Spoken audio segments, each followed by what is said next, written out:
Hi zusammen, herzlich willkommen zu einem neuen Video auf dem Natur- und Fototechnik-Kanal Amazing Nature Alpha. Mein Name ist Michael und Sommerzeit ist Zauneidechsenzeit.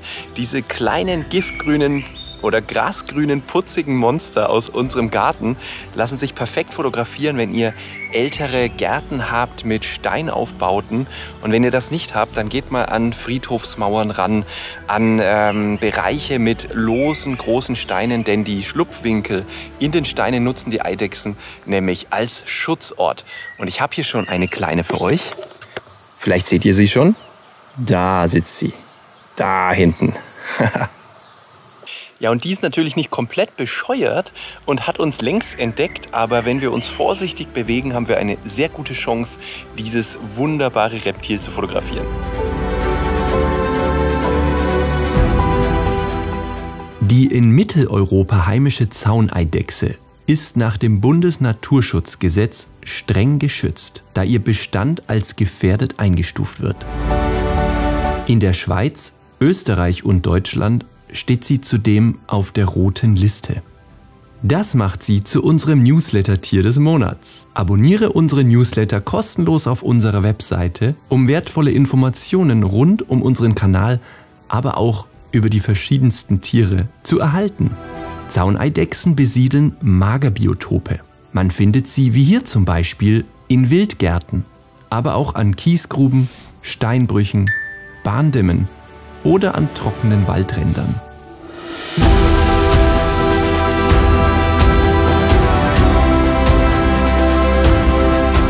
Sie werden bis zu 24 cm lang und das Weibchen ist braun, das Männchen kräftig grün mit einem braunen Streifen auf dem Rücken. Somit sind sie für die Vegetation, in der sie sich bewegen, perfekt getarnt.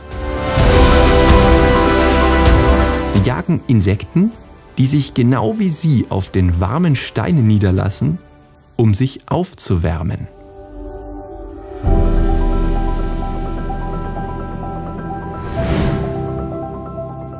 Bei großer Hitze, schlechtem Wetter oder nachts verkriechen sich die Tiere in ihren Unterschlüpfen. Sie haben viele Feinde, zum Beispiel verschiedene Vögel, Greifvögel, aber auch Marder, Füchse und einige Nattern interessieren sich für die Echsen. Aber auch die Hauskatze stellt eine besondere Bedrohung für die Echsen dar. Die Männchen verschwinden bereits im August, um sich auf die Winterruhe einzustellen. Die Weibchen begeben sich anschließend im September zur Ruhe, um den Winter bis zum März zu verschlafen. Ja, und mit was lässt sich so ein super Reptil fotografieren? Erstmal mit einer stinknormalen Kamera, in dem Fall sogar eine APS-C-Kamera mit dem Aufsteckblitz von Sony, aber das ist nicht zwingend notwendig. Ich habe dann noch einen Schaumreflektor davor, der eben das Licht besonders weich zeichnet. Ich habe das Laowa 90 mm vorne drauf, also das 2:1 Makro von Laowa. Aber das ist überhaupt nicht notwendig. Ich würde sagen, jedes Objektiv mit einer Brennweite über 90 mm bietet sich für diesen Fall an. 90 mm deswegen, damit wir einfach eine gewisse Distanz zum scheuen Insekt oder Reptil in diesem Fall einhalten können.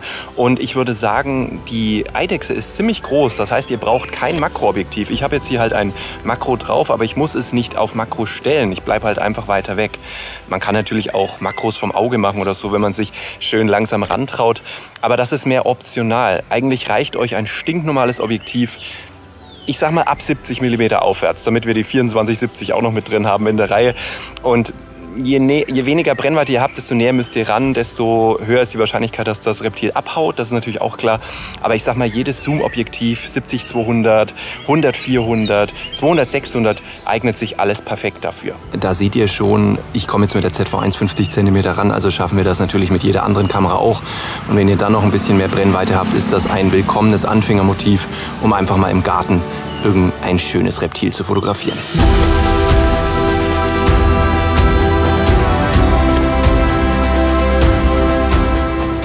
Zu den Einstellungen, Weißabgleich ist immer bei mir fest auf Tageslicht. Ich fotografiere in RAW.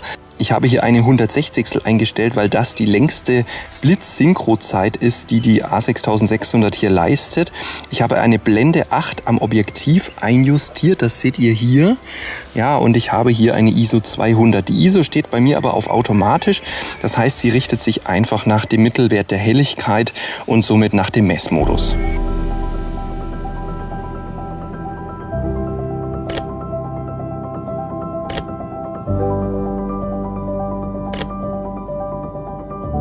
So, das war die Aufnahmetechnik mit Blitz. Wenn ihr das jetzt aber ohne Blitz macht, das ist ja völlig in Ordnung und auch möglich, dann müsst ihr euch natürlich in erster Linie mal danach richten, was könnt ihr denn eigentlich aus der Hand halten. Das hängt von eurer Brennweite ab. Warum sage ich aus der Hand halten? Weil ein Stativ für so ein mobiles Objekt ziemlich ungünstig ist, weil bevor ihr da das Stativ aufbaut, ist das Reptil dreimal verschwunden. Dementsprechend erstmal wichtig, was könnt ihr aus der Hand halten? Man redet ja hier vom Kehrwert der Brennweite, also wenn ihr mit 400 mm arbeitet, dann müsst ihr mindestens eine 400stel in der Hand einstellen. Schaltet den Stabilisator an und dann würde ich euch eine Blende 8 empfehlen, weil dieses Reptil relativ groß ist, damit ihr schön viel Schärfentiefe habt.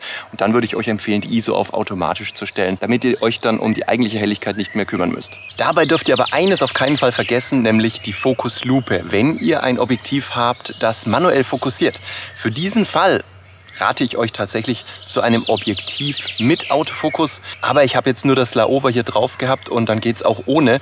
Aber wenn ihr jetzt speziell auf Eidechsenjagd geht, dann nehmt auf jeden Fall ein Objektiv mit Autofokus. Ja, und wenn ihr etwas für die Zauneidechse tun wollt in eurem Garten, dann sorgt einfach für lockere Stein- und Sandsteinaufbauten oder normale Wegesteinaufbauten. Ihr seht zum Beispiel hier ist ein ganz normaler Steinhaufen.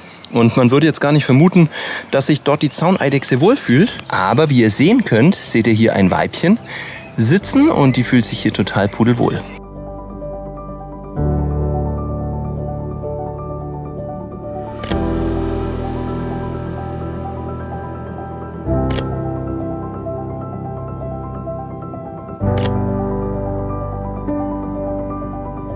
Ja, ich hoffe sehr, dass ich euer Interesse für dieses wunderschöne Reptil wecken konnte. Schaut mal, ob ihr irgendwo eine seht. Und mir hat es besonders gefallen, dass ihr reingeschaut habt. Euch noch eine schöne Zeit und bis zum nächsten Video mal wieder. Tschüss.